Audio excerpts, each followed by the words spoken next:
a todos, sejam bem-vindos a mais um Talk Show Nova Era. Nova Era recebendo aqui na estrutura um grande convidado, uma pessoa conhecidíssima em todo o estado de Santa Catarina, em todo o Brasil, né? Carlos Moisés, advogado do Bombeiro Militar, ex-governador. Seja bem-vindo. Muito obrigado, Fernanda, a todos que nos seguem aqui, nos acompanham, teu trabalho, parabéns a todos. É sempre um prazer. Obrigada. Eu digo que é prestar contas, né? Obrigada. As pessoas públicas têm que prestar contas. Exatamente. Então, estou aqui para conversar, para fazer esse bate-papo com muito carinho, muito feliz de ter sido lembrado e convidado. Tu sabes, Moisés, já abrindo aqui, né, pessoal, falando um pouquinho para vocês, a gente já vem aí, né, em contato aí com o nosso governador, porque o governador Carlos Moisés, ele marcou muito, assim, em um episódio que a gente teve junto, né, Moisés? Carlos Moisés, que foi um evento na Pai, não sei se tu te lembra? Aqui de Sara, né? Aqui de Sara, é. Exatamente. A maioria das pessoas que estão assim já me conhece, né? A gente já tem aí a Nova Era quase 4 anos, mas sou moradora de Sara há quase 42, né? Tenho uma filha com síndrome de Down. E o nosso governador me marcou muito um episódio que aconteceu na Pai, aqui de Sara, né? Que nós nos abraçamos, choramos junto, né? Porque muitas pessoas entendem que o governador, vereador, deputados, né? Tem por obrigação de fazer, né? Mas tem que ter o querer, né? E naquele momento eu até me emociono novamente, porque eu estava, né, com o Hospital São Donato ali, que a gente atende já há muito tempo, e me emocionou o teu jeito, né, de tratar as crianças, de ter essa paixão nos olhos, essa paixão na tua fala, de fato saber que o futuro, né, naquele momento estava nas tuas mãos, né? E fazer a diferença de dizer assim, ei, eu tô aqui, né? Eu como mãe muitas vezes me sinto sozinha, né? Porque tu acaba que muitas vezes brigando com o mundo inteiro para que a inclusão aconteça, né, governador? Porque é muito bonito de se falar em inclusão, né? Mas na prática é diferente, né? Então eu te agradeço imensamente. Todos os dias eu te coloco nas minhas orações, né? Porque tu tens uma missão muito grande, né? E tu nos ajudou muito, a minha filha, entre outras tantas crianças com necessidades especiais, né? Como eu vi aquele dia na Pai, tu cantando junto com o menino cadeirante, né? Então é algo que emociona, é algo que de fato tem que querer, né? Se chorar emagrecesse, acho que eu tinha perdido uns 20 quilos no governo. Boa! Porque todas as vezes que eu me desaguava mesmo, todas as vezes que eu visitava as APAES, as AMAs, associações de cegos, de surdos, de deficientes, enfim, especialmente com o envolvimento com as crianças também, com alguma necessidade especial, enfim, eu me emocionava e normalmente esse grupo sempre fazia alguma apresentação, me envolvia nessa apresentação. Alguns eram muito fãs meus, porque me viam tocando violão na rede social, alguns queriam tocar violão, outros tocavam, Verdade. Outros queriam cantar, outros cantavam, cada um tinha os seus sonhos, seus desejos, né? E o nosso trabalho sempre foi, que é o trabalho dos pais, né, e dos amigos, de todas as crianças que têm necessidades especiais, pessoas com deficiência, que é de vê-los autônomos, de vê-los tocando a própria vida. E a gente viveu muito isso claramente, né? Num governo em que, de 2019 até 2022, nós investimos no terceiro setor, que é parceiro da educação especial de Santa Catarina, nós investimos 550 milhões, é algo inédito, nunca aconteceu no estado, assim, né? De ligar para as APAES, ligar para as AMAs, e o que você está precisando? E esse tipo de ação de um governo era tido como trote. Eu me lembro, né, mandar um beijão aqui para a Janice, nossa presidente da nossa secretaria, né, do estado lá, que é a fundação voltada para a educação especial. E a Janice sempre, eu disse, olha, vamos fazer os melhores projetos para atender a educação especial, para humanizar cada vez mais esses ambientes. E aí os diretores, os presidentes das associações, das APAES, das AMAs, começaram a ligar, olha, recebi um trote aqui, você veio fazer um projeto que ia ter dinheiro, a gente sempre foi atrás, agora como é que o Estado vem e nos procura? Não entendi isso daí. E aí depois ficou aquela competição, né? Porque um não acreditou e pediu uma rampa. sei lá, de 100 mil, 200 mil, uma rampa de acessibilidade. O outro pediu uma sede nova de 5 milhões e ganhou. Aí ele falou, meu Deus, eu não sabia que eu podia pedir uma sede nova. Estava sendo humilde, só a rampa. Pois é, ninguém acreditava, né? E aí quando eles começaram a ver o que estava acontecendo, aí sim, começaram a aparecer os projetos. E muita coisa andou muito bem, né? Avançou muito. Alguma coisa foi descontinuada com a troca de governo, enfim, né? Ou demorou mais para acontecer. Mas a gente fazia aquilo e em todas as outras áreas do investimento público, das políticas públicas, seja na segurança, na saúde, na educação especial, no turismo, na mobilidade, na infraestrutura, a gente fazia e faz a gestão pública na certeza de que nós éramos servidores públicos, apesar de agente político, de ter sido eleito. Sim. Éramos servidores, porque a gente não perde o cacuete, né? Uhum. Eu fui servidor por 30 anos, como você bem citou, aí, bombeiro militar. E aí a gente continuou fazendo esse trabalho, atendendo pessoas, fazer governo para as pessoas, resolver problema, tirar o sofrimento, né? E quem tem um filho especial, quem tem uma pessoa com deficiência em casa, sabe exatamente do que eu estou falando, que a vida não é tão leve muitas vezes como as pessoas imaginam. Essas estruturas do terceiro setor, as estruturas de governo, a iniciativa privada, todos aqueles que podem ajudar, vão fazer com que essa pessoa tenha uma maior capacidade de ter autonomia, de tocar, de discernir a própria vida, e ajuda as famílias, né? Porque as famílias carregam uma jornada dupla às vezes, né? Por conta dessa necessidade. Então, nessa empatia, nessa vontade de entender a dor dos outros, de tirar sofrimento da vida das pessoas, que é governar, a gente não tinha como não olhar com carinho para a educação especial. E tu sabes que foi algo que despertou muito meu olhar para ti, porque se tu perguntar para mim assim, Fernanda, qual o teu maior medo hoje? Já estamos aqui trocando aqui. Eu vou passar a ser entrevistada. Se tu perguntar para mim qual é o meu maior medo hoje, governador, é de morrer. Porque quando tu tens filhos como eu tenho, né, uma outra de 22 anos e tem um outro menino de 6 anos e a Vitória Helena que tem 10 ali, que eu enviei a fotinho para ti, né? Quando nós passamos a ser mãe, pai, tudo mais ou menos tu desenha o futuro, né? Porque tu também é pai, né? Sim. Então tu desenha o futuro, né? O filho vai crescer, vai estudar, fazer uma faculdade, vai casar, de repente virão os netos, mas ele vai voar. E a gente sempre pensa assim, vou trabalhar, vou dar o meu melhor, vou dar estudo, né, para os filhos, né, assim mais ou menos que a gente pensa. Mas quando tu tem um filho que tem uma deficiência mental, como a minha filha, que tem síndrome de Down, tu começa a pensar assim, e se eu morrer? Sim. Como que vai ser? Porque eu sei como lavo o cabelo dela, porque tem ali as limitações, a minha filha não fala direito, a minha filha não é alfabetizada. Se eu morrer, como que vai ser?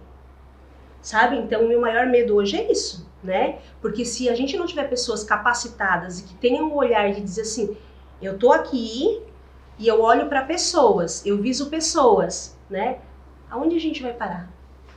Né? Porque a gente está tendo uma geração e está vindo aí, a gente lê muito sobre isso, né, governador, que cada vez mais autismo, né? Cada vez mais. Como que a sociedade vai receber? Né? Se não tiver pessoas que de fato digam assim, não, a gente tem que qualificar o profissional, nós temos que dar ambiente para essas pessoas, nós temos que fazer essas pessoas terem autonomia. Né? Você tem quantos filhos? Tenho 2 meninas, uma é advogada, hoje está licenciada, está fazendo um outro trabalho na área do direito também, e uma se formou agora essa semana em medicina médica, a Raíssa mais velha e a Sara mais nova. A Raíssa até está num retiro agora em São Paulo, está 11 dias lá, fazendo um retiro, meditações em São Paulo. A Raíssa está lá. Um beijo para ela. E a Sara está em Floripa, né? A Kézia está aqui em Laguna comigo. Beijo para a Kézia, que está sempre junto com o nosso governador. Um beijo para elas, né? Meus amores. E é por ter exatamente essa visão que você colocou, né? Toda vez que a gente pensava, inclusive na nossa família, sempre na fé de que os filhos vão tendo autonomia, vão podendo se cuidar, vão tendo condição de subsistir, de se manter, que é a vontade, o desejo de todos os pais. Quando a gente chega nesse ambiente, com as necessidades, a gente percebia cada vez mais a importância de um Estado forte, de um governo forte, de um governante à altura do seu papel, um governante não pequeno, um governante que seja grande com esse olhar, em tamanho, em envergadura, para entender o que é ser um prefeito, o que é ser um governador, o que é ser um presidente, para dizer o seguinte: como eu posso melhorar a vida das pessoas? Não vale nada a pena se não for um governo para melhorar a vida das pessoas. Vir para um governo para enriquecer, para desviar coisas, para fazer o errado, isso não nos representa.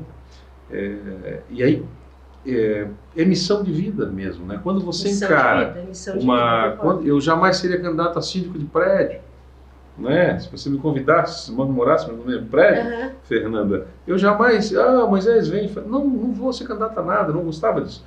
E quando isso aconteceu comigo, né, o pessoal dizia, não, vai lá, não vou ser candidato, não, vai ser candidato.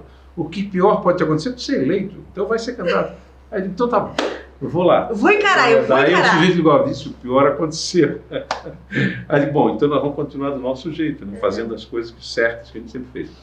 E isso trouxe muito resultado positivo, principalmente nessa área também, né, da educação especial. Mas o olhar, para nós era sempre pouco. A gente queria fazer sempre mais, estava sempre insatisfeito com os resultados que a gente tinha. Nós não nos conformávamos com o que a gente fazia. E por isso que era importante, né, ter a continuidade do nosso governo. Algumas pessoas não entenderam o que a gente estava fazendo, não compreenderam, que mesmo vivendo 2 anos de pandemia, né, enfrentando a maior crise mundial, como governador, foi duro, muito duro, porque nós tínhamos um país dividido, né? Um país querendo ignorar absolutamente a doença, outro país com medo da doença, desesperado, um país querendo sair na rua, um país querendo ficar em casa, um país querendo um filho na escola, outro país querendo que o filho ficasse em casa. Um pouco com máscara, um pouco sem máscara. Isto, cada dia uma fake news nova, cada dia uma invenção nova, cada dia uma notícia falsa. E a gente fez o que tinha que fazer com os melhores resultados do Brasil, não tem dúvida, aqui em Santa Catarina.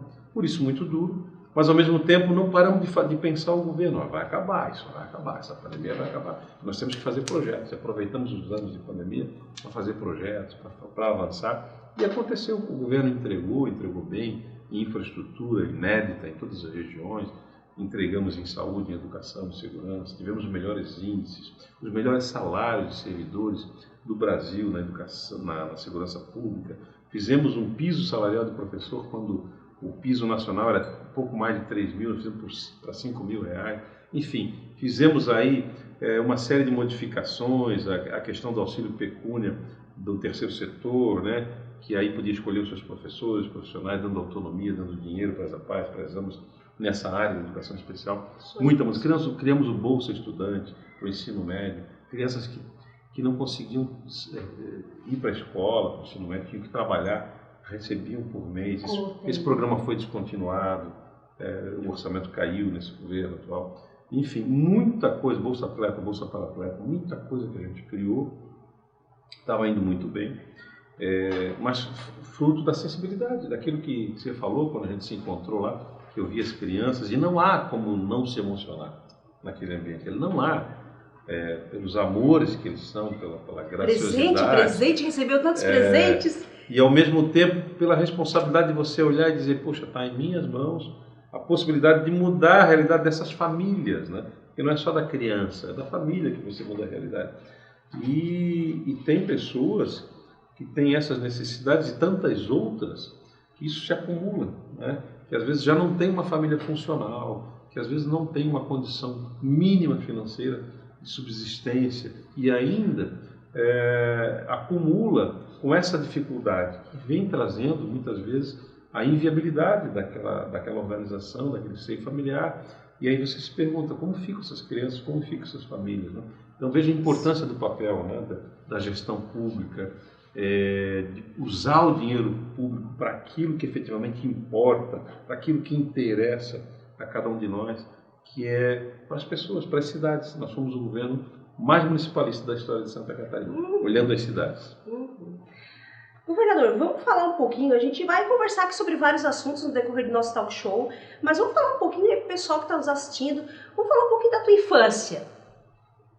É original da onde? Nasceu aonde? Manezinho da Ilha, Saco dos Limões. Manezinho da Ilha. Saco dos Limões. Frequentei muito desde criança as praias do sul da ilha, né? Pântano do Sul, Armação, Açores, Matadeiro, gostava muito de Matadeiro. e o Poção ali na ilha. Era um moleque ali da ilha, tive uma infância muito normal. Estudei em colégio público, iniciei meus estudos em colégio público, né? Depois o ensino médio fiz na Academia de Comércio Santa Catarina, que era privada, e depois fiz ingressei no curso de formação de oficiais, né? Acabei sendo oficial na época Polícia Militar, depois Corpo de Bombeiros. E depois me graduei em Direito também, fiz mestrado em Direito, fiz a minha jornada, me inscrevi na Ordem dos Advogados do Brasil, mas fiquei pouco tempo por conta da eleição, isso foi muito rápido, assim.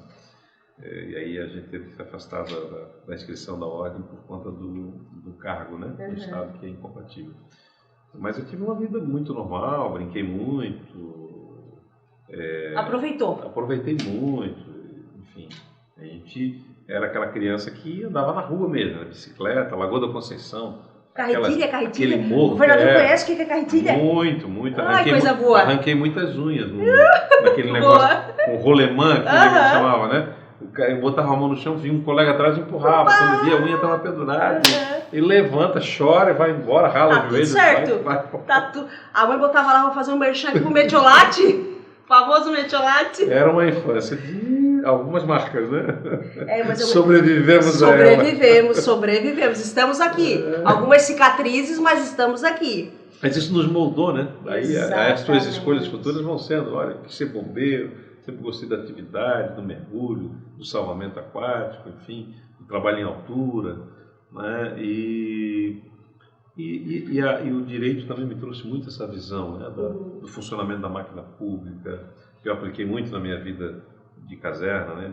Do Corpo de Bombeiros, né? Da gestão, porque por ser comandante, dos quartéis onde passei, comandante, subcomandante, a gente tinha que fazer gestão pública. Sim. E essa trajetória também me ensinou... 30 anos. 30 anos de bombeiro. Em algum momento eu percebi que aquelas secretarias de desenvolvimento regional não nos atendiam mais, né? Não tinha função. E aí um dia eu pensei assim, se um dia eu pudesse, eu ia fechar esse negócio. Mas naquele momento eu era oficial do bombeiro. Nem passava assim. Um dia virei governador e perguntei, o que você vai fazer com ela? Vou fechar. Boa! Primeira entrevista que a gente concedeu, né? Não com desrespeito aos servidores que ali estavam, mas pela desestruturação. Né? Havia muitos servidores bons também trabalhando. Mas a desestruturação, eram estruturas do Estado que não tinham mais função, mais orçamento, e a gente tinha um sonho, né, de reduzimos 2.054 cargos comissionados e funções gratificadas na primeira lambada, com a reforma administrativa, extinguimos as secretarias, pegamos esses recursos que vinham, acabamos com o papel, 40 milhões de economia, governo sem papel. 40 milhões! Dia 2 de abril, para não ser o dia da mentira, o decreto foi assinado no dia 2 de abril de 2019, e ali a economia total, enfim, fomos arrumando a casa, enfrentamos a pandemia, tivemos que investir muito em saúde, e depois o Estado foi se equilibrando, havia um déficit na saúde. Imagina, quando a gente enfrentou a pandemia, em dezembro de 2019, nós zeramos uma dívida pública que havia na saúde, com os hospitais, com os fornecedores, de 1 bilhão e 200 milhões de reais. Uma saúde que dizia-se impagável, que o Estado não queria pagar. E terminou de pagar em 2019, em março de 2020 com essa pandemia. Imagina, a gente tinha crédito na praça daí. A gente conseguiu trazer pessoas para trabalhar, para fornecer equipamentos, maquinários, enfim, fazer as UTIs e fazer tudo aquilo que a gente fez para enfrentar a pandemia com o melhor resultado do Brasil. E depois fomos colhendo, né, os frutos. Nesse período fizemos muitos projetos, muita coisa boa avançou, né? E abrimos os espaços para o terceiro setor da educação especial para dizer o que é que vocês precisam, né? Daí uns pediram uma rampinha. Verdade. Outros pediram uma sede nova. Quem acreditou, né? Quem acreditou, aí você tem que acreditar. Mas, governador, deixa eu te fazer uma pergunta. Nesses 30 anos aí, né, de carreira como bombeiro, né? Tu lembra de alguma história que te marcou, assim, que tu diz assim, Fernanda, essa história, nossa, que eu aí vou até 150 anos. Eu vou lembrar. Porque bombeiro vê muita coisa, né? Vê bastante coisa, né? Apesar de a gente não estar todo santo dia na atividade fim, mas algumas vezes a gente acaba se expondo, ou chamado a ocorrências mais voltosas, né? Também no dia a dia, no verão a gente saía muito para ver postos de salvamento, e a gente teve que fazer salvamento, tirar pessoas da água, ressuscitar, algumas jovens, outras nem tanto, mas os jovens sempre... Mas foi lá mesmo, lá? Sim, tirou da água? Sim, já aconteceu algumas vezes. E em acidentes também que envolviam crianças. O que mais me chocava era quando eu via um acidente, e eu acho que a gente tem que ter esse cuidado, né, quem utiliza veículo, porque a criança é inocente, né? A criança é colocada dentro de um carro, né? Então isso me mexia muito comigo, assim, quando eu via ou óbito no local, ou crianças mutiladas, enfim, isso mexia muito comigo e algumas vezes a gente se deparou com essa situação, né? Mas enfim, eu acho que essa é uma profissão que você não pode se deixar emocionar o tempo todo, né? Apesar daquilo te chocar, e também não pode normalizar, mas ao mesmo tempo você não pode cair, né? O bombeiro é chamado porque alguém está precisando, então você tem que ter energia, abstrair um pouco aquela cena, aquela realidade, não pensar nas pessoas que te ligam familiarmente aquelas pessoas, né? Por similaridade de idade, etc. Não se colocar muito na condição daqueles pais, daquelas pessoas envolvidas, do responsável. Fazer o que precisa fazer, né? Você não pode sentar na calçada e chorar, né? Você tem que fazer o que precisa fazer. Então, eu sempre separei muito as coisas, mas aquilo te persegue, né? À noite, né? No dia seguinte. Eu ia te perguntar isso agora, quando você chega em casa. Chora. Existe uma curva na BR-101, nós atendemos uma ocorrência que não tem... A minha mulher diz que eu já estou chato, né? Porque eu passei aqui. Já sei. Agora eu não falo mais, só me lembro. Tá. Eu atendi um acidente com... Mas olha, ele lembra? Com 2 famílias, com muitas crianças, muitos foram a óbito no local. E tinha muito ursinho, muita boneca, muita coisa de criança no asfalto, enquanto a gente estava atendendo. É uma curva na 101, ali próximo da Praia de Fora, ali no Pontal. Uma curva que hoje está duplicada, mas antes era pista única, né, que vai e vem nos 2 sentidos, a BR. É uma curva muito forte ali depois do Pontal. E um carro acaplanou e bateu de frente com outro veículo, né? Então aconteceu o que aconteceu. E a gente viu muita gente inocente, as crianças são inocentes nesse cenário, né? Isso faz mais ou menos quantos anos? Tem aí, olha, eu estou um tempo fora, não gosto de fazer muita conta, mas deve fazer uns 20 anos já. Olha só. E marcou muito, e toda vez que eu passo naquela curva, mesmo com a rodovia transformada, a cena vem toda na minha mente. Né? Tu te emociona de falar, né? Gente, o olhinho está brilhando aqui. É verdade, não é? É uma coisa dura, porque você sabe que por questão de segundos aquilo poderia ter sido evitado. E a vida daquelas pessoas foi absolutamente transformada dali para frente, né? Modificada. Eu sempre digo, governador, que quando a família tem uma perda, tu aprende a conviver, né? Mas aquele vazio sempre fica, né? Então é difícil. Eu vou dizer que...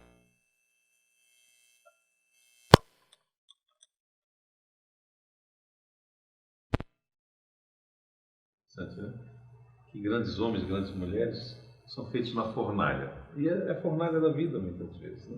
A gente não compreende. É dura. Mas quem tem fé em Deus, quem acredita, tem que encarar esses fatos, né? Esperando o tempo de Deus, né? Esperando que isso passe, né? Pedindo forças, né? Quando algo não é mais recuperável, né? Quando a gente perde alguém, quando a gente perde um amor.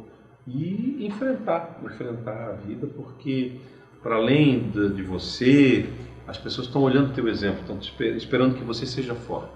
E eu acho que essa forja também cumpre um papel na tua vida, né? Faz com que você consiga ajudar muitas pessoas, porque se tudo só vai bem na tua vida, você pode se achar muito autossuficiente, né? Senhor de si mesmo, né?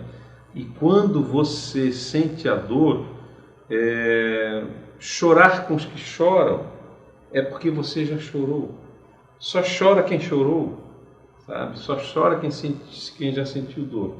Chorar com os que choram é muito importante. Por isso que as pessoas precisam passar pelo que elas estão passando, porque um dia elas vão ter a oportunidade de ajudar alguém. E tu sabes que... Vou voltar de novo. Eu tô igual tu falando com a tua esposa lá, quando tu passa na curva lá. Tu sabes que naquele momento que eu te abracei lá na PAI, tu não estava nem entendendo ali, eu já estava chorando e tu me olhou, tu me segurou nos braços e tu começou a chorar e tu me abraçou. Ele não sabia o que estava acontecendo ali naquele momento, porque eu fui falar contigo depois da Vitória Helena. Então assim, tu viu, né, o meu choro naquele momento ali e tu te compadeceu. Tu não sabia se era de alegria ou se era de dor, né? Mas tu te compadeceu. Né? E depois a gente conversou e eu te falei o porquê que eu estava chorando, eu te agradeci, eu lembro que eu falei abraçada contigo, obrigada, eu lembro que eu falei isso. Mas já pegando aqui a nossa fala, nosso bate-papo aqui, quando a gente fala em governador, é algo assim, super-homem, né? Né? Mas, né, governador, super-homem, né? A gente sabe que tu é casado, é pai de 2 meninas, né? Teve algum momento que tu sentiu medo? O momento que mais, durante os 4 anos da Como trajetória governador, do governo, da trajetória de governo, durante os 4 anos, o que mais me entristeceu, o que me deixou, eu nunca fiquei sem dormir uma noite, à exceção daquele período da pandemia, quando a gente sabia o que ia acontecer e sabia o que tinha que fazer, porque a gente tinha uma métrica, né? Que a gente tinha que ter medida restritiva. Mas é uma responsabilidade. E isso mexe com a vida das pessoas, né? Mexe com o consumo, com o dia a dia, com o funcionamento das coisas. Aquilo ali realmente me entristeceu muito e me fez não dormir por algum tempo, né? Aquilo ali foi impactante demais. Mas a gente tinha um momento em que aquilo aconteceria. E o nosso Estado colocou medidas restritivas, abriu e nunca mais fechou. Nós não ficamos no vai e vem, abre e fecha. Sim, nós tínhamos um caminho para seguir. Aquilo foi muito duro, mas era algo que tinha que ser feito, né?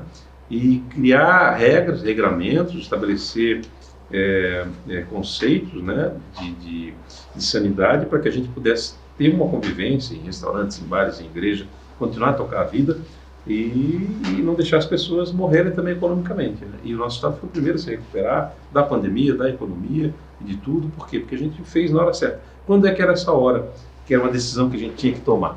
Essa hora era quando a gente tivesse um contágio comunitário. Então a gente veio... Estava todo mundo ali, olha, teve carnaval, né? Teve tudo, né? Foi acontecendo tudo no Brasil. Em 2019 para 2020, era fevereiro, verão, festa, reunião. Praia. Mas nós estávamos acompanhando a mortandade na Itália, na Ásia, na região, né, no continente asiático, e a gente veio acompanhando. E a medida, conforme preconizava a Organização Mundial da Saúde, era o seguinte: quando o contágio fosse comunitário, identificado, a gente teria que estabelecer as medidas de restrição. E foi o que aconteceu. Teve um falso comunitário, a gente entrevistava as pessoas, o pessoal da vigilância lá. Mas não, eu viajei para o exterior e tal, então não tinha isso aí. É que quando uma pessoa que adquire a doença aqui, transmita para outra aqui, sem ter ninguém da família ter visitado, ter trazido isso de fora. Aí a gente sabia que o vírus estava circulando no Brasil. Quando a gente identificou isso no Brasil, não, aí já em Santa Catarina. Aí a gente tomou as medidas e a gente teve, né, enfrentou a pandemia, conforme enfrentou com todas as dificuldades que a pandemia trouxe para a gestão pública, mas na certeza de que a gente está fazendo melhor pelos catarinenses, a gente não corria riscos, né, de querer dar uma de lacrador, né, de negacionista, de não levar a ciência a sério, e tanto que o nosso programa de imunização, né, do Brasil, de modo geral, a gente está começando a ter doenças aí que foram erradicadas por causa dessas ondas de falas ruins, né, sem comprovação científica, né, de que isso faz mal, aquilo faz mal. Então a gente está tendo sarampo, outras doenças, a paralisia infantil, né, que é um risco altíssimo, né? Então a gente tem que voltar a ter a confiança na ciência, fazer o nosso papel, e era o que a gente tinha para aquele momento, né? Todos queriam a mesma coisa, né? Mas ninguém tinha uma receita pronta, né? Era um governo que passou por algo inédito, que nem por isso que eu digo que o nosso governo era incomparável. O nosso governo é incomparável, primeiro porque nós entregamos para Santa Catarina, entregamos para o catarinense, devolvemos, né, a confiança da urna, dos votos. E também porque passou por algo que ninguém passou. Olha, gente, assim, uma pandemia que foi algo assim que, olha, que ninguém sabia o que era ao certo quando iniciou, né? Que foi algo que... Quando que ia acabar. Quando que ia acabar, como que transmitia, como que era, se tinha que usar máscara, se não tinha, se o álcool era necessário, se não era. No meio de uma guerra ideológica, né? Muita gente falando, desfazendo, né? Que não precisa, que isso é fake, né? E as coisas foram acontecendo, e as pessoas foram morrendo, e as pessoas foram morrendo. Vou te dizer que, bom, na minha família eu perdi 4 pessoas. E foi assim, uma sequência, né? Então, assim, a gente vê que, de fato, as coisas, né, a gente tem que acreditar. Eu sempre digo assim, ó, quando tu traz a questão de Deus ali, que tu trouxe na tua fala, Deus deixou, né, os médicos, né, Claro. sabedoria, né? Sim, sim. Então, eu sempre digo, costumo dizer sempre no São Donato, assim, né? Os médicos, eles têm que dizer que não, eu sou médico, eu estudei, né? Eu me capacitei, né? Porque o governador hoje é muito aqui, né? É verdade. Eles consultam o Dr. Google.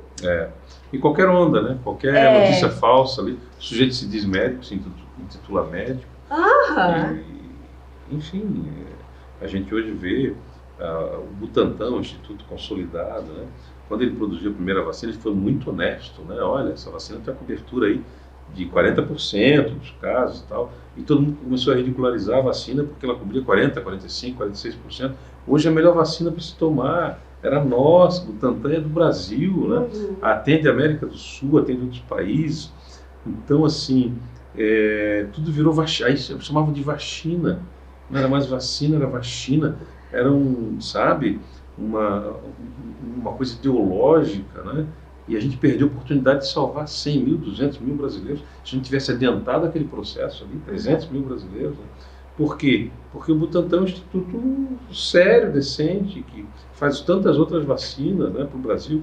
Então faltou isso tudo. A gente estava no meio de uma guerra, né, ideológica, de uma guerra de narrativas, que ela não pode subsistir. Está na hora de a gente fazer gestão pública de qualidade, sentar com as pessoas, sentar com a ciência, conversar, mas também não é só a ciência, você tem que seguir a ciência, mas tem que alcançar a alma das pessoas, tem que olhar nos olhos, o médico tem que olhar nos olhos das pessoas, tem que entender que não é um paciente, que ali eu tenho a Fernanda, eu tenho o Chico, o Francisco, a Eduarda, uma Vitória Helena, tantas outras pessoas que não são um paciente, são uma pessoa. Essa pessoa tem alguém que ama ela.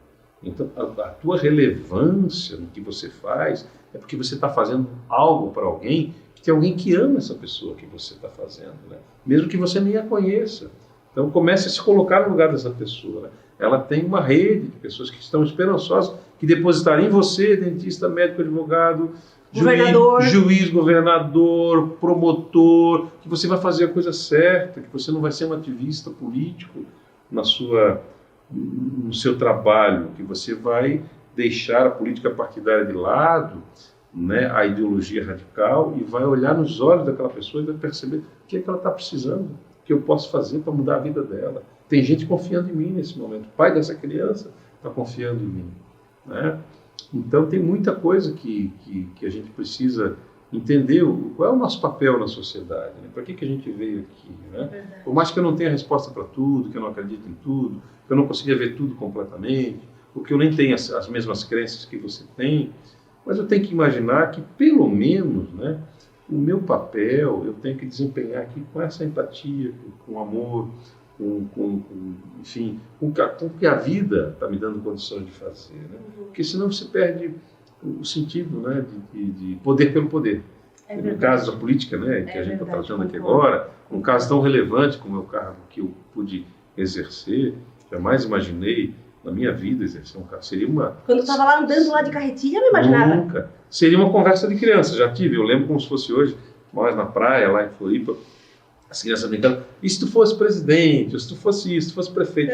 Perguntavam, o que tu ia fazer? Ia fazer isso na escola. E as crianças perguntam e fazem, né? E que bom que as crianças sonham, né? Depois que eu amadureci, eu jamais queria ser político. Mas depois, tenho certeza que representei muita gente, não tenho dúvida disso. Eu falo isso sem uma falsa, né, modesta. Eu tenho certeza que a nossa gestão representou muito do que as pessoas esperavam da política.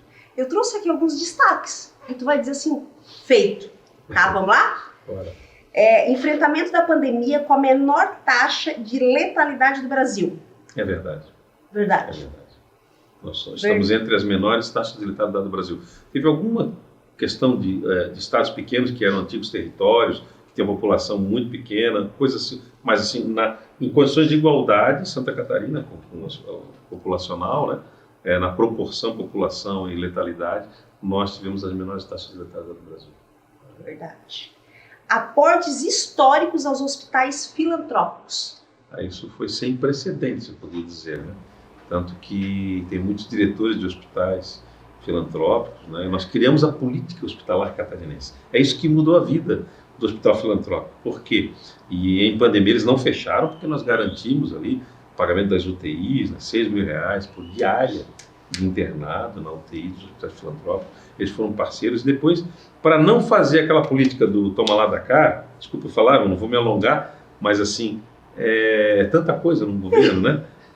A gente criou a política, ou seja, você atinge as metas, você recebe dinheiro público. Não era questão partidária, não era nada disso, Nada nem disso. os acordos dos olhos do diretor ou da diretora, não. Era entrega, entregou, recebe. Por quê? Porque isso vai fazer bem para as pessoas. Isso aí. Educação e educação especial. Primeira vez na história, atingimos o mínimo constitucional na educação como um todo. A Constituição manda botar 25% do orçamento, um quarto do orçamento público da Receita Líquida do Estado, né? Tem que ir para a educação. Nós fizemos, o Estado não fazia isso. Nós fizemos pela primeira vez sem computar o salário dos inativos, sem computar o salário dos aposentados, e fizemos 27,4% de investimento em educação. Ou seja, é histórico, é relevantíssimo, e na educação especial, historicamente, a gente já comentou isso aqui, 550 milhões de investimento no terceiro setor, isso nunca aconteceu. A Paz, AMAS, associações de cegos, de deficientes, de surdos, enfim, foi uma grande parceria. E o detalhe, né? Eu tenho quase 42 anos, eu nunca vi um governador, como tu chegou ali na PAI, ele abraça e ele beija todo mundo, né? Mas aquele ambiente é um ambiente de muito amor, né? Essas pessoas estão... E de tantas necessidades. Né? Foi isso que a gente percebeu no dia a dia na nossa caminhada. Percebe no olhar, né? De tantas necessidades. Muitos guerreiros, muitos voluntários, muita gente que tem criança deficiente em casa, mas não muita chora, gente... governador, que eu vou chorar junto. Mas muita gente que não tem, a gente vai se segurando aqui, né? Porque eu vivi muitas cenas nesses ambientes indescritíveis, assim, né? O que nos deixa cada vez mais sensíveis. E sou muito grato porque eu recebi e divido com toda a minha equipe de governo, né? O pessoal da Educação Especial, com a Janice, os diretores, demais servidores, secretários, todas as pastas, porque para ter dinheiro na Educação Especial, todas as pastas têm que funcionar bem, né? Eu recebi uma homenagem da Federação das APAES de Santa Catarina, foi por eleição aí e tal, recebi uma placa, enfim, e estive em Balneário Camboriú, no centro de eventos de Balneário Camboriú, recebendo num grande evento da PAI, e tinha, eu acho que mais de 3.000 alunos da PAI lá, e a gente foi ovacionado lá, foi uma galera, e eu comecei a tirar... Chorou? Um pouco. Eu comecei a tirar foto com eles no meio do evento, e entrou uma palestra em seguida, a Laine Valgas estava começando uma palestra, e eles fizeram a fila e não queriam mais desfazer a fila. Eu quero foto. E aí as professoras diziam, não, eu não tenho como tirar da fila. Aí eu peguei essa fila para não ser indelicado com a Laine Valgas, que ia começar uma palestra, e eu disse, então vamos pegar essa fila, vamos botar lá para fora. Aí tirei aquelas crianças dali, aí foi uma galera atrás de mim, fizemos ali as fotos e tal. Que legal. E foi uma noite assim, muito bacana, aqui eu divido nessa homenagem, né? O governador sozinho não faz nada, absolutamente nada. Só tem que ter a vontade política, que você colocou. Se não tiver vontade política, se o líder não disser, vamos por esse caminho, vamos fazer isso, não acontece, se ele colocar obstáculo, né? Mas eu tenho convicção de que tudo que nós fizemos foi com muito amor e de uma equipe que sabe a necessidade de todas as pessoas, né? Seja aqueles que morrem no trânsito pela infraestrutura ruim, seja aqueles que passam fome, que não têm casa para morar, na área social, na educação especial, aqueles que têm ambientes insalubres para frequentar na educação especial, nas AMAs, nas APAES, tudo isso a gente se deparou, sabe? Muitas necessidades, né? E é claro que parte de uma organização local, dos voluntários, mas o poder público tem muita condição de ajudar. E foi o que a gente fez. E no período que tu foi governador do estado de Santa Catarina, né, apesar de tu ser de Florianópolis, né? Mas tu já tinha ido nas APAES antes de ser governador? Já, eu conhecia algumas, especialmente da capital, né? Uhum. Eu já fui tesoureiro de uma associação ali em Tubarão, inclusive, que é a Convento, o bem-estar do menor, né, que não é especificamente para crianças especiais, mas que pega crianças que têm algumas necessidades, principalmente os menos abastados, aqueles que têm carência, e trabalham em duplo turno. A criança, para estar ali na Convento, tinha que estar matriculada na educação, né? E aí ela fazia o turno da educação dela e no contraturno ela ia para lá, tinha aula de judô, de karatê, de artes, de pintura, de línguas, enfim, atividade física, se alimentava. Então, serviço, ali eles fazem almoço para aquele que vai sair da escola e também para aquele que entra no período da tarde também. Muitas vezes está de manhã ali e vai para a escola à tarde e aí almoça, enfim. Cumpria vários papéis sociais, aquela instituição e tantas outras que eu conhecia. Ali eu pude ser voluntário ali, né? Trabalhar com eles. E essas experiências da vida vão te dizendo assim, como é importante a sociedade organizada, as pessoas que têm essa sensibilidade também, querem fazer algo, mas como é importante o poder público também se irmanar, né? Ser parceiro, né? Com políticas públicas adequadas. Então tem muita coisa que a gente pode fazer. Os ônibus, a gente adquiriu uma frota de ônibus para as APAES, para as AMAs, para todas as associações de deficientes, com plataforma elevatória, para cadeirante, com tanta coisa, né? Que é voltado exatamente para esse perfil de aluno, né? Abrigos para que a criança não ande na chuva, muita coisa, e tinha muita coisa ainda para fazer. Nós estávamos desesperados para continuar fazendo as coisas que precisavam fazer, né? Então eu acho que foi uma grande experiência e uma experiência para a política e para a democracia catarinense também, né? Para amadurecer, né? Para as pessoas acompanharem o trabalho do seu político, para não votar errado, né? Para entender que algumas coisas precisam continuar, né? Não tenho dúvida que a gente fez uma grande trajetória. As pessoas entenderem a importância do seu voto, né? É verdade. Que muitas pessoas não sabem, ou sabem, né, a importância do voto, né? De fato votar com consciência, né? Porque é o futuro dos nossos filhos, né? É o futuro das pessoas, é a saúde, né? O governador passou ali por um período da pandemia, que foi um período difícil ao extremo, né? Mas eu digo que assim, as pessoas têm que entender que de fato nós estamos com poder, né? É Voto, né? É verdade. Então escolher certo, né? Escolher pessoas que tenham essa sensibilidade, né? De olhar as pessoas nos olhos, de dizer, não, eu tô aqui. Porque quando eu falei ali, né, o governador é um super-homem, é porque quando a gente fala, né, governador, presidente, né, é o nosso líder. É como um pai, né? Como tu lá na tua casa para tuas filhas, né? É o pai da nossa família. Eu sempre digo isso, eu trago muito isso para São Donato, família São Donato, né? Porque a gente tem medo, a gente tem anseios, né? Eu como mãe de uma criança com síndrome de Down, né, sonhos, né? Eu sonho tudo de melhor, sonho que ela seja independente, que ela faça uma faculdade, que ela tire a carteira de motorista, que ela case, enfim, né? Mas é incerto. É incerto. Então, se a gente não tiver líderes que de fato digam assim, ei, eu tô contigo, né? Comigo é um todo, né? Claro. Para fazer a diferença e não dizer assim, não, eu tenho que fazer, mas não quero. Aí a gente cai naquela linha que a gente começou no início, né? Tem que querer. O que você vem fazer aqui, né? Essa que é a pergunta, né? Eu concedi uma entrevista há pouco tempo, que alguém perguntou, que conselho você daria para um jovem político? Eu falei, o vereador mais jovem da história, venha para cá, não é um lugar para enriquecimento, é um lugar para servir as pessoas. Quando a gente começar a mudar o perfil do nosso político, para entender que ele vem para cá para trabalhar, e por isso que não devia ter reeleição mesmo, né? Pelo menos tem gente que faz aí que 10 anos, 20 anos, 30 anos, 10 vezes o mesmo carro, né? Acho que tem que arejar, tem que haver de fato uma renovação e as pessoas têm que mudar de cargos, então se ela quer continuar na vida pública, se mostrar interessada em fazer outras coisas, mas não criar vícios, né? Porque senão a gente vai fazendo sempre as mesmas coisas, como que a gente vai ter um resultado diferente? Então a gente vicia muito, né? Ninguém pode querer mudança se faz sempre a mesma coisa, né? Então eu acredito que esse perfil, a educação, é que vai nos libertar.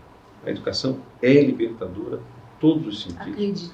E ela vai mudar a política, ela vai mudar a nossa forma de escolher, né? Então esse é o caminho, por isso que nós acreditamos na educação.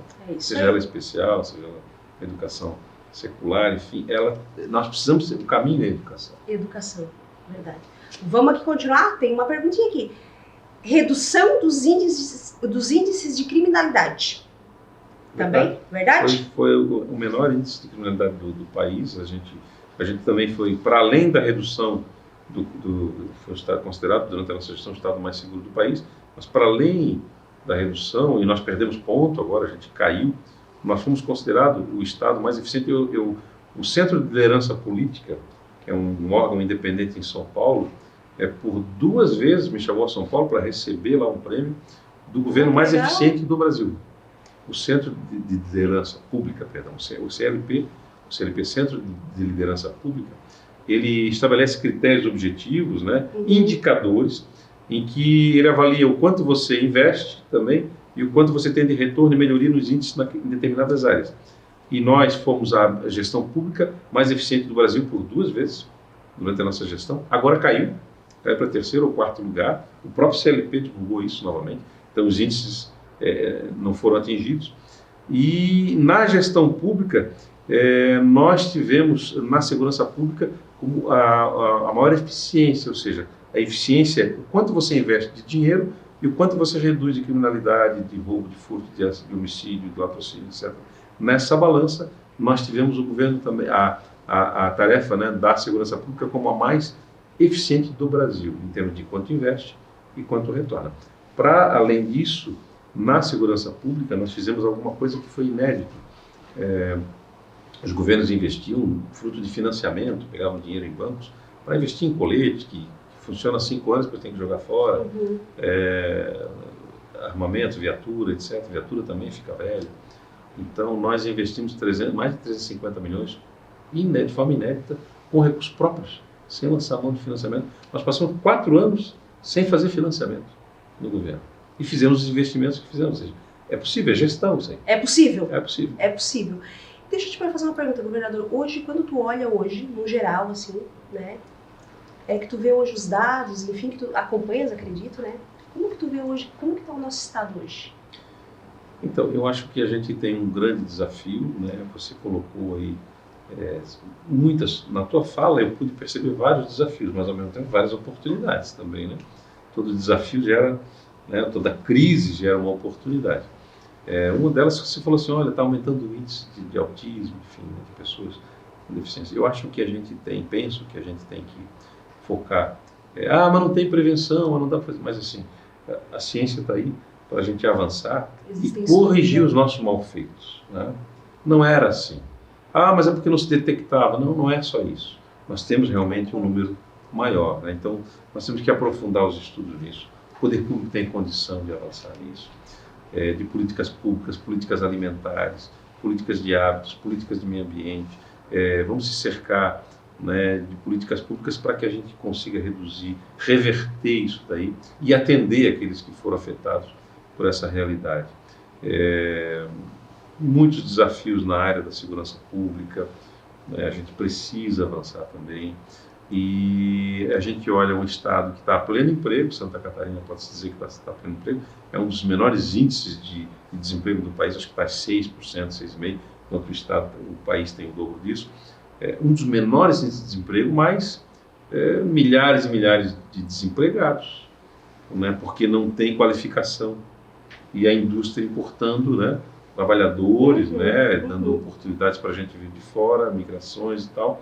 Então, nós temos uma conta que não fecha, né, e que reflete em subsistência da indústria, desenvolvimento do Estado, arrecadação, melhoria da política pública, emprego e renda, com qualidade de vida para as pessoas. Então, nós temos muitos desafios. O Estado de Santa Catarina não pode se acomodar da forma como ele está. A violência cresce no Brasil inteiro, né, e o crime organizado também precisa ser enfrentado. Nós não podemos perder essa batalha, essa guerra. Por isso, governar não é coisa para gente pequena, não. Governar é coisa... Quando você fala, a gente tem ideia de um gigante, mas é um homem, uma mulher, que são pessoas comuns como a gente. Mas não pode ser pequeno. Tem que ter grandeza na alma para enfrentar. Porque você está na cadeira, o problema é seu. Se você está sentado nessa cadeira, o problema é seu. Não terceirize o problema. Não tem como terceirizar. Não tem como terceirizar. Foi o que nós fizemos com as rodovias federais. Na época, o ministro Tarcísio, hoje governador de São Paulo, Tarcísio Freitas, né, ele estava na infraestrutura do Brasil, no Ministério, não tinha recursos para botar em Santa Catarina. Nós colocamos 470 milhões à disposição do Ministério, dinheiro dos catarinenses, porque estavam morrendo 100 catarinenses por ano na 470, estava morrendo gente na BR-160, estava morrendo na 61, estava morrendo gente lá na 285, a obra não terminava aqui na Serra da Rocinha. e na 280. Então, dinheiro... mas essa obra é federal, não é do Estado. Por que está fazendo isso, governador? Porque o problema é meu. Está morrendo catarinense. Se tem um catarinense na fila na 470, é problema meu também. É problema do governador. Né? Você não pode terceirizar isso. Você tem que dialogar com o governo federal, tem que dialogar com o presidente da República, com os ministros, seja ele de que partido for. Sejam eles de que partidos forem. Você é governador, você tem que ir lá buscar recursos, resolver o problema para as suas cidades. Você não pode virar as costas para o presidente, seja ele de que partido for, porque é o interesse do catarinense. Tem gente que precisa do dinheiro do SUS para vir para os hospitais, para melhorar, tem que revisar essa tabela do SUS para ter dinheiro amém. No hospital, aqui em São Donato, em tantos outros. São problemas seus, governador, prefeito, presidente, você não terceiriza. Precisa ser grande. Sentou na cadeira. É seu. Assume. Assuma. Assume que todos os filhos são teus. Senão não queira vir para brincar, para achar que é bonito, que tem glamour nesse lugar, que é um cargo lindo. Não, não é assim. Você vem para servir. É de segunda a segunda. É de segunda a segunda. E é para servir as pessoas rapidamente, porque as pessoas estão precisando de você. Tem muita gente desesperada, ou precisando de trabalho, ou precisando da saúde, ou precisando da educação de qualidade, ou precisando de uma oportunidade para não precisar trabalhar, para poder estudar, para um dia entregar e devolver aos outros. Então você precisa entender o que você faz na frente do poder público para ser grande, para ser um grande líder, para dialogar com todos. Eu lembro, o nosso governo foi o governo mais municipalista, isso não é fake, da história de Santa Catarina. Havia prefeitos do Partido dos Trabalhadores, do PT, por exemplo, que pediam obras, uma escola, uma creche, vamos conveniar. Imagina se eu disser, não dialogo porque não é do meu partido. Isso não existe. E atrás daquele prefeito que não se alinha com a sua linha ideológica, com o seu partido, Isso. ou que não é da sua sigla, Sim. existe uma criança esperando ali que funcione aquela escola, aquela creche. Existe um pai querendo trabalhar, precisa deixar o filho num lugar seguro, um lugar humanizado. Então, nós não podemos fazer política partidária enquanto gestores. Não podemos. Nós temos que entregar gestão. E é isso que o catarinense tem que acompanhar. Então, não me cabe avaliar governos, né? Essa avaliação é feita de 4 em 4 anos, é o cidadão que tem que acompanhar. Se tenha discernimento, escolha bem, sabendo que a sua escolha, você falou, né, Fernanda, que é muito importante votar e a política e ser votado, a sua escolha terá consequências. É verdade. E tu sabes que, pegando um pouquinho ali a tua fala, eu tive hoje na escola da minha filha, da Vitória Helena, né? E conversando com a psicóloga, a gente entrou em outros assuntos e ela comentando comigo que tem, enfim, o contexto de uma conversa, não vou entrar em detalhes aqui, mas que tem muitas crianças que a única refeição que comem é na escola. Real, muito real. Né? E às vezes as pessoas pensam que é tudo, né, um mar de rosas, e não é, né, governador? Não é. Isso acontecia muito na Convento, quando eu trabalhei ali com eles. A gente acompanhava isso dessas crianças. O Convento do Tubarão faz um excelente trabalho com todas outras, muitas outras associações. A Convento tem parcerias com o Poder Municipal, enfim, e com empresas. Mas a gente percebia que muitas crianças, na escola pública hoje, a merenda é extremamente importante. A merenda prende muitas crianças na escola. Ninguém de barriga vazia vai querer estudar, vai se concentrar, né? E que se for esse o chamariz, mas que seja, essa criança está na escola, vai para aprender, ela vai sonhar, né? E essas crianças têm sonhos, como todas as outras crianças têm sonhos. Então não há como se apartar dessa realidade. Muitos têm sonho de ser governador? É verdade, e muitos poderão ser. Sim. Né? Eu fui, né? Então todo mundo pode ser governador. Todo mundo pode ser. Nunca imaginei ser, nunca pensei ser. Sou de uma família humilde, né? Estudei em colégio público e virei governador. Tá aí. Então se envolva na política séria e decente, né? Represente as pessoas que confiam em você, não traia essas pessoas de maneira alguma. As pessoas esperam de você integridade, né? Inteligência, discernimento na hora de fazer as escolhas. Não ir atrás de qualquer louco que inventa uma história que você vai acreditar. Hoje nós vivemos fazer política hoje não é uma coisa simples, né? Porque a rede social, ela te liberta de muitas coisas, ela te dá voz, te leva para vários caminhos. Mas também não há freios, não há crivos, não há filtros muitas vezes, né? Então tem muita Porteira gente... aberta. A turma chama que é a tia do Zap, o tio do Zap. Né? Boa. Acredite em tudo que aparece ali, né? Então é isso. Eu, quando estava no governo, até filho fora do casamento me arrumaram. É impressionante o que aparece aqui. Então, assim, as pessoas... É tanta coisa. Muito. É Então, tanta coisa. a gente tem que entender, pesquisa fonte. Não é só compartilhar porque achou interessante, né?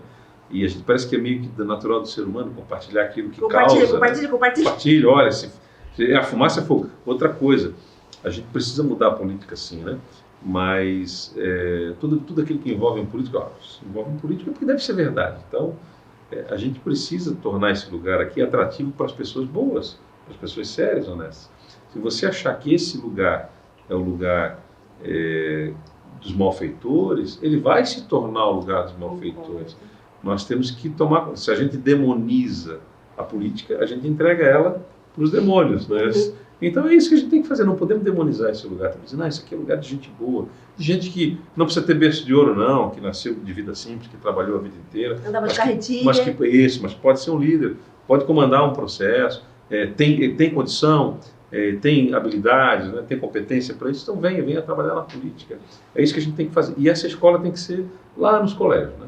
Falar sobre política pública, falar, né, sobre esse espaço, né, da política que é para todos nós. Serão futuros eleitores, né? É isso. Até para saber o poder que tem na mão, né? A cadeira da ciência política ela tem que estar muito presente desde berço. Verdade. Tem algo que tu faria diferente olhando para trás? É muito difícil responder essa pergunta, sabe por quê? Porque não estou querendo dizer que o governo foi perfeito, os governos cometem erros, né? E erros são corrigíveis. Mas assim, grandes coisas que faríamos diferente, eu sempre penso, sempre tem uma consequência, né?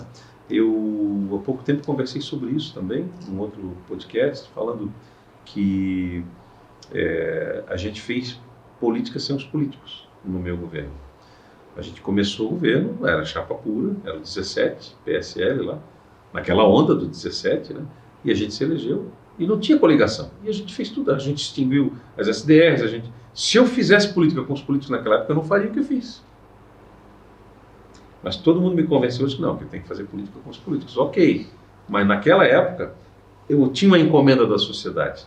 A sociedade queria uma ruptura. E foi exatamente o que a gente fez. Combate à corrupção, né, acreditar no livre mercado, né, na livre iniciativa e combater a corrupção, diminuir o tamanho do Estado. Eram as promessas.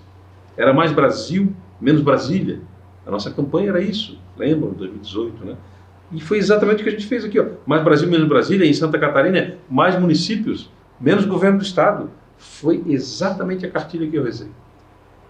Municipalista, combater a corrupção, revisar os contratos e fazer esse dinheiro chegar para mudar a vida das pessoas. Então, se eu fizesse diferente, eu me daria melhor na política.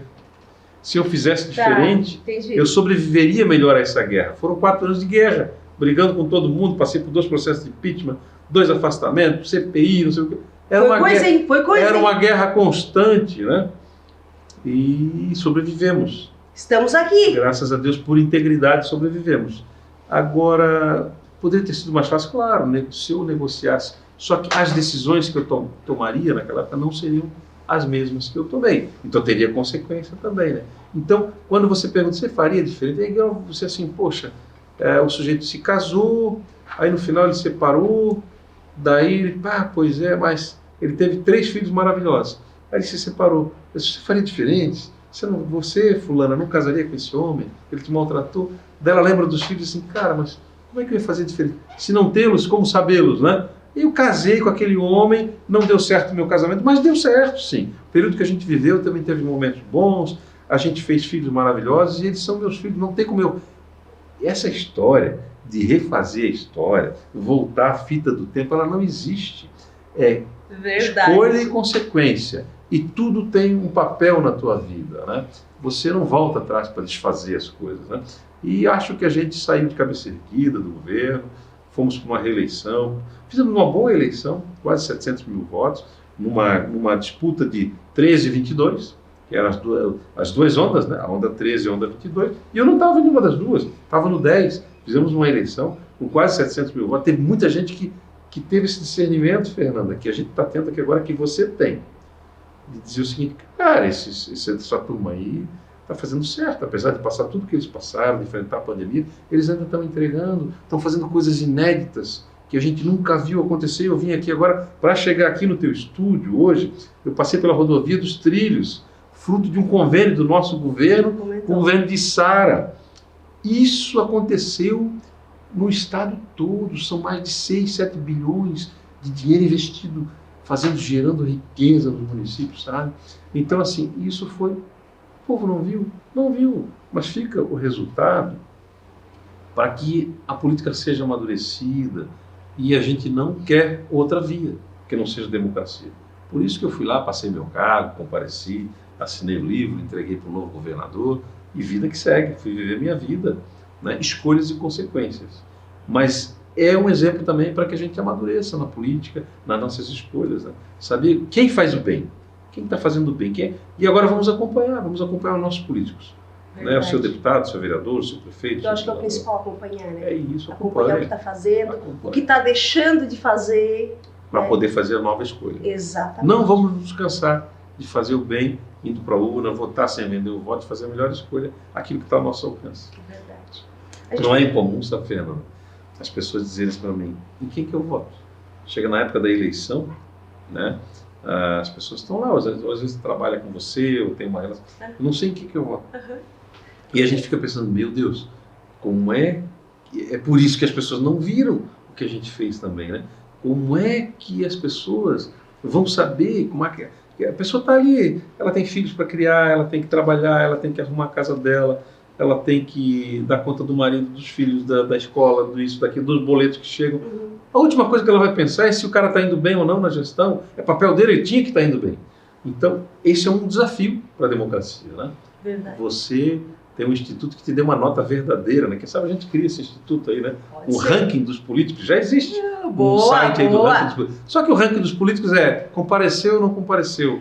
Votou com o governo, não votou com o governo. Eu acho que precisa melhorar esses indicadores aí, né?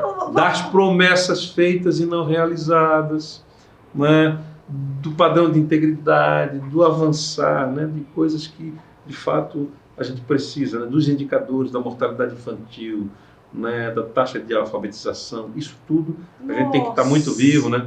Tem que pegar o IBGE aí, decifrar isso aí, trazer, desenhar para as pessoas e mostrar: ó, não está bom, vamos trocar. Não está bom, vamos trocar. Até que um dia isso se torne uma constante. Vai. Vamos falar um pouquinho de inclusão. A gente já falou aqui no decorrer do nosso bate-papo, né? Mas tu sempre destacou e defendeu a inclusão. Por que tu acredita que ela é tão importante para o desenvolvimento social?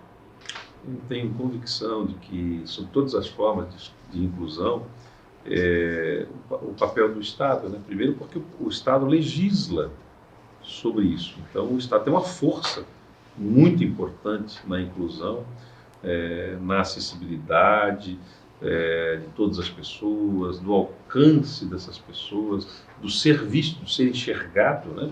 Porque quem não está incluso, quem não vive o cenário do dia a dia, muitas vezes não é enxergado.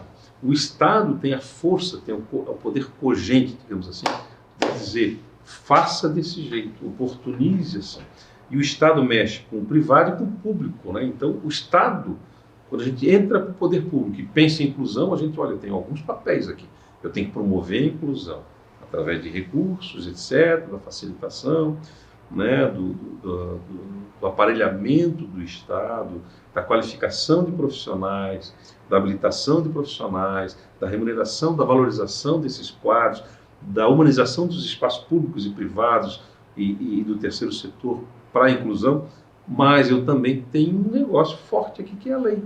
Eu posso promover leis que façam com que o empresário também promova a inclusão, que haja oportunidade para quem é diferente, que essas oportunidades sejam de acordo com as diferenças, que essas pessoas sejam valorizadas, que haja conscientização de todo aquele que está sendo atendido, vivenciado por uma pessoa diferente, que ele tenha essa empatia de se colocar no lugar daquela família, daquela pessoa, que ela está tendo uma oportunidade, de se tornar isso uma sensibilidade comum E por isso que as pessoas são escolhidas, né, para liderarem processos, né, seja na iniciativa privada, grandes empresários, empresárias, grandes políticos, políticas, grandes gestores, né, da inclusão. Eu acho que a gente não pode abrir mão disso nunca, porque isso é humanizar, né, todos nós. Nós não podemos se colocar em condição de superioridade, né, a ninguém. Né. Todos nós somos tão frágeis, né, nós estamos aqui sentados e agora, nesse momento, a gente tem condição de locomoção. Mas daqui a 5 minutos eu não sei se eu terei condição de locomoção. Né? Eu sou um ser tão frágil, tão sensível, como qualquer outro ser humano. Então, a gente tem que olhar para aqueles que precisam de nós, do poder público, da iniciativa privada, dos voluntários, com esse olhar, de fato, amoroso, com esse olhar de missão. Quem não tem a ideia de que não vive para servir, não serve para viver, né? Que é um chavão que todo mundo fala, acho que isso tem muito a ver com essa ideia de fato, de entender o seu papel na sociedade, que você passa, né? Que você é finito. Quem tem a consciência plena, diária, da sua finitude, nunca vai fazer nada errado. Não vai mexer no que não é seu, não vai desviar dinheiro público, não vai fazer nada. Então, assim, em qualquer lugar que essa pessoa esteja, seja numa indústria, seja no privado, seja no colégio público, no privado, seja no poder público, seja na iniciativa privada, ela sempre vai fazer coisas boas, desde que ela tenha consciência da finitude dela. E essa finitude é que nos faz mais humanos, né? E nos coloca em condição de igualdade com qualquer pessoa que precisa de inclusão. Verdade, verdade. Nossa, me emociona, me emociona. Vamos falar um pouquinho de futuro? Vamos lá? Eu não tenho uma bola de cristal aqui, mas... Vamos lá, vamos lá. Vamos falar um pouquinho... Tu pensa em continuar na vida política? Eu penso que...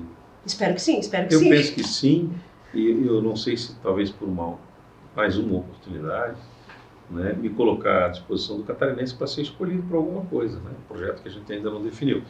Mas eu penso que naquela última eleição teve essa tensão da polarização, né, do Brasil, esquerda-direita, 22, 13 e tal, e eu entendo que aquilo foi o que restou, muita gente não se conforma, né, com a nossa não eleição, mas essa eleição me mostrou também que a gente precisa de um tempo, né, para processar tudo isso, para comparar governos, para ver o que é que a gente fazia, o que é que se faz hoje, e para perceber se aquele fulano lá, o Moisés, te representa como político. E eu vou para uma eleição com muita paz de espírito, porque... Você percebe na fala, no teu jeito. Você se entrega para as pessoas, né, para o teu eleitor. Se o eleitor, né, se a grande maioria entender que você representa ele, ok, você continua. Se a maioria não entende isso, você vai para casa, simples assim, né?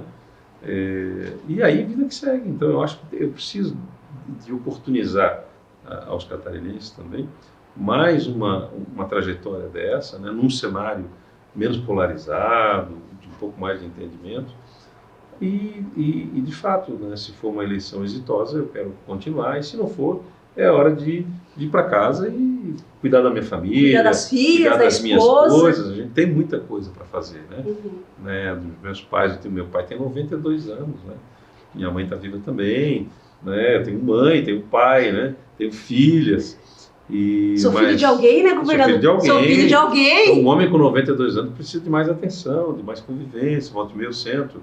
Ontem eu ainda levei ele para o médico, né? E a gente visitou o médico perguntou a lista de medicamentos, que ele, não tem lista, mas só tem um medicamento só. O médico ficou assustado. Né? O médico disse, está melhor que eu. Exatamente. Como vive, né? Como se reproduz, de que se alimenta. Boa. Vamos começar a pesquisar esse homem aí. Boa. Então a gente tem vida também, né? Tem amigos. Eu fiquei 4 anos, eu usei uma expressão durante a campanha de 2022, que eu pendurei a minha vida no cabide, né? Agora eu estaria retomando ela.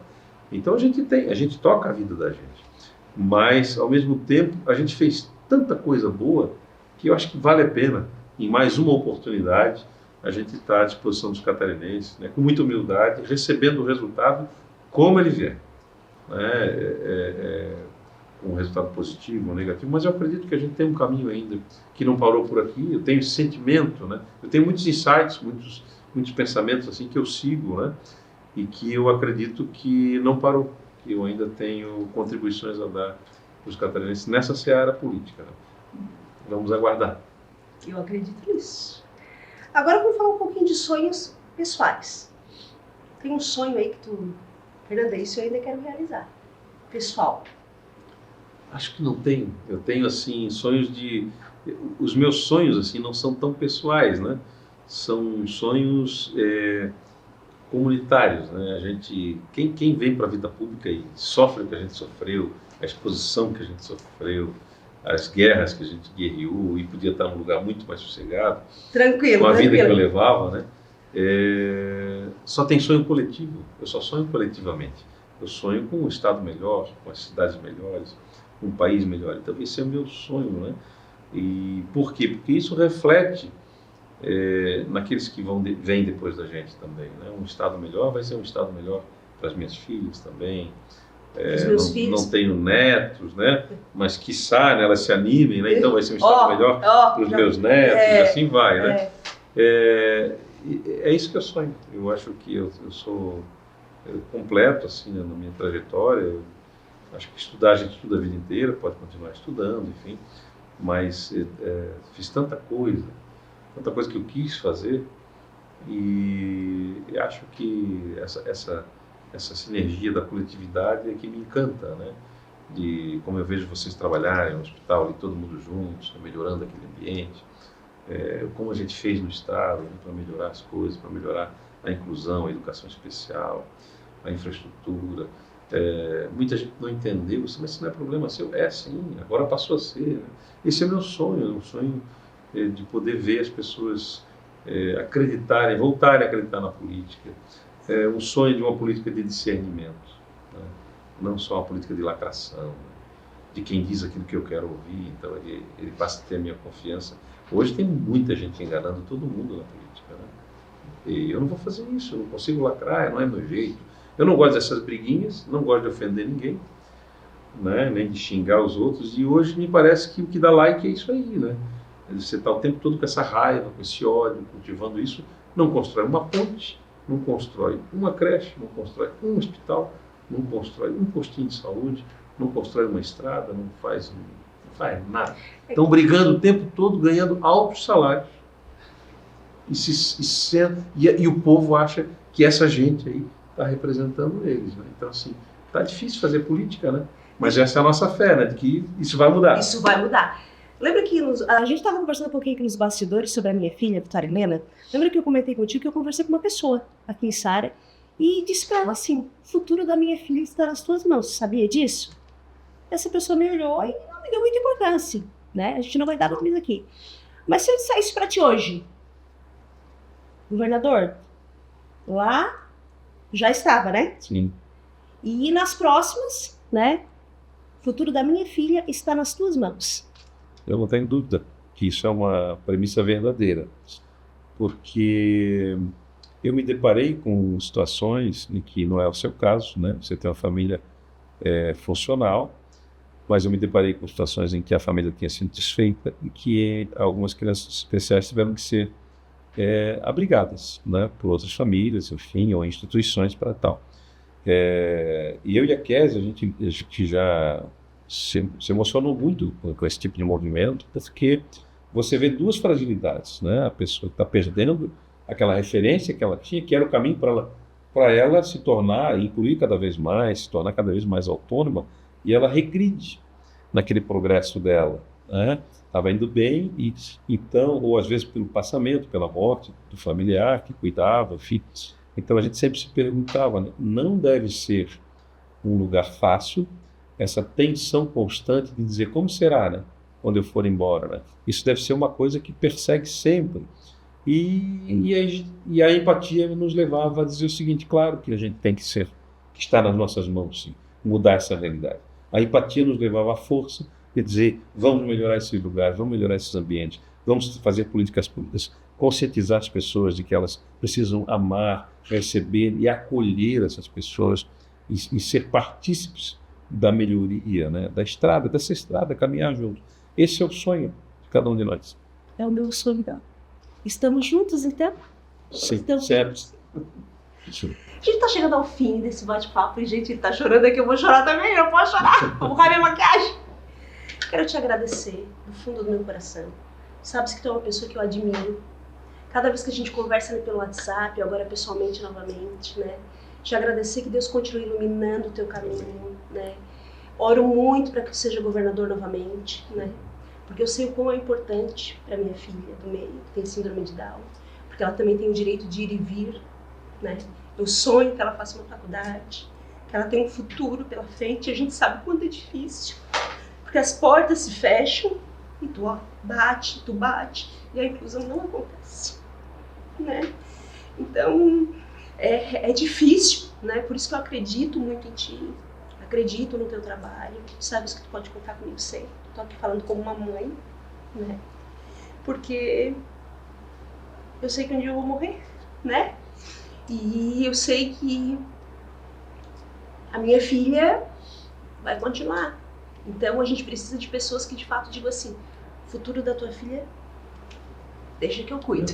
Deixa que eu cuido. Obrigado, Fernando, pela oportunidade. Né?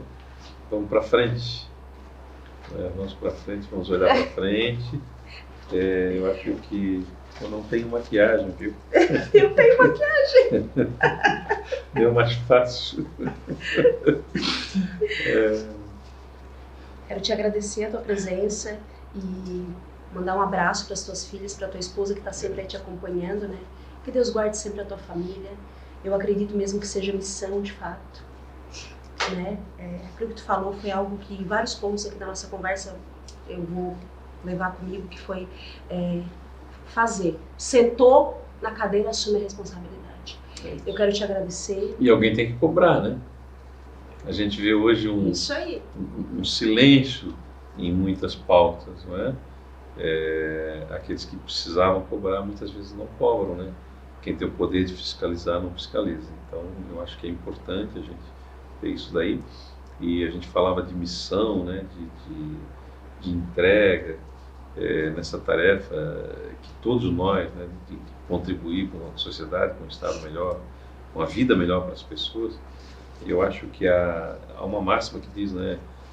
Alguém fala assim: evangelize, se preciso for, com palavras. Acho que Santo Agostinho, se preciso for, com palavras. Então tem uma coisa bem interessante aí que a gente tira dessa lição, dessa pregação de Santo Agostinho, que é o seguinte: para você evangelizar, você nem precisa falar, é com a tua vida, é com o que você faz. Evangelize, se preciso for, com palavras. Antes de você falar, abrir a boca, você tem que fazer. Com o teu trabalho, é com a tua entrega de vida, é que você evangeliza. E evangelizar, ele não é dentro de uma igreja, é aqui no teu trabalho, é lá na escola, é no hospital onde você trabalha, na indústria, na universidade, né? É no poder público, né? Você pode cumprir a missão do evangelho, do amor, né? Sem abrir a boca. Sem abrir a boca você está evangelizando. Essa é a ideia. Então, essas pessoas precisam vir para o poder público também, precisam assumir à frente das instituições parceiras do Estado, do terceiro setor, né, da inclusão, enfim, para que a gente tenha um resultado muito melhor. E é possível, né? É possível fazer sim, é alcançável, é factível. Nós mostramos que era factível, mesmo com todas as lutas, com pandemia, com todas as dificuldades de gestão, com tantos desertos, né, que se atravessou. Deserto político, deserto da pandemia, tantas coisas, a gente mostrou que dava para fazer. Então dá para fazer. Vamos para frente. Só para frente. Te agradeço. Obrigado pela oportunidade de estar com vocês aqui. A câmera está à tua disposição. Se tu quiseres aí mandar um beijo, um abraço para alguém, fica à vontade. Bom, mandar um beijo para a Raíssa, minha filha amada, a Sara, minha filha amada, a Kézia, que está me esperando agora, né, que ela está em Laguna ali. Um beijão, te amo, Kézia. E para todos que nos acompanharam aqui, deixar o meu abraço. É muito difícil você ficar fazendo avaliações, né, disso ou daquilo, e a gente não veio aqui para falar mal de ninguém também. Não, jamais. Mas nós temos uma trajetória no poder público que nos orgulha, que nos deixa de cabeça erguida. Eu não tenho dúvida disso, né? Tanto na nossa trajetória como servidor público, uns 30 anos de bombeiro, de oficial do Corpo de Bombeiros, quanto depois, quando eu tive a oportunidade, por força e vontade dos catarinenses, de ser o governador desse estado. Então, eu tenho certeza que do exemplo que as pessoas seguiam, né?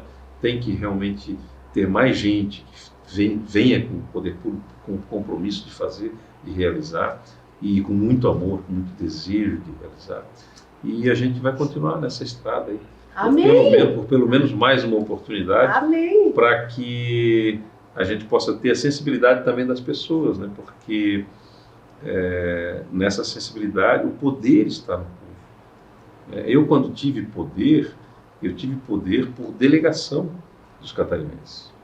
E fiz várias escolhas através dessa delegação. Escolhas de investir, não investir, fazer, não fazer, nomear, não nomear.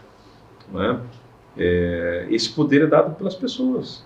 Então a gente tem que estar lá na urna, sim, jamais vender o nosso voto, comparecer, acreditar, ter fé e começar a mentalizar o tipo de política pública. Nós temos que imaginar, mesmo que ela não exista, começar a mentalizar, colocar na nossa mente: olha, estou votando aqui que eu quero um homem assim, uma mulher assim, que vai fazer isso, aqui. E depois cobrar. E cobra.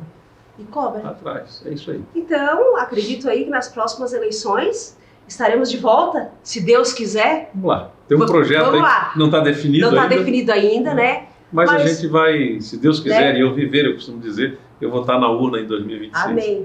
Né? Por tantas e tantas vitórias helenas que tem, né? É verdade. Né? Que são muitas, né? Um beijo aí para a Vitória Helena. Tá em casa, Vitória Helena. Depois nós vamos mostrar esse podcast para ele. Então, ó, um beijo, Vitória. Olha só, Vitória Helena. É isso aí, muito obrigada de coração. Bom retorno, né? Vai para a Laguna agora. E o espaço está aberto aqui, quando tu quiseres chegar aqui em Sara, aqui, passar por aqui para a gente bater aquele papo, né? E conhecer pessoalmente a Vitória Helena. Com certeza. Vamos programar. Vamos combinar. Vamos combinar. Vamos combinar. Um ótimo fim de ano para todos aí, né? Boas festas, né? Santo Natal e um ano de 2025 que seja a nossa melhor versão, né? Que cada um de nós possa ter a nossa melhor versão de nós mesmos no ano de 2025. Amém. Gente, estamos chegando ao fim. Obrigada a todos que nos acompanharam. E fica ligadinho aí, porque o próximo convidado do Talk Show também é top. Um abração a todos e até o próximo.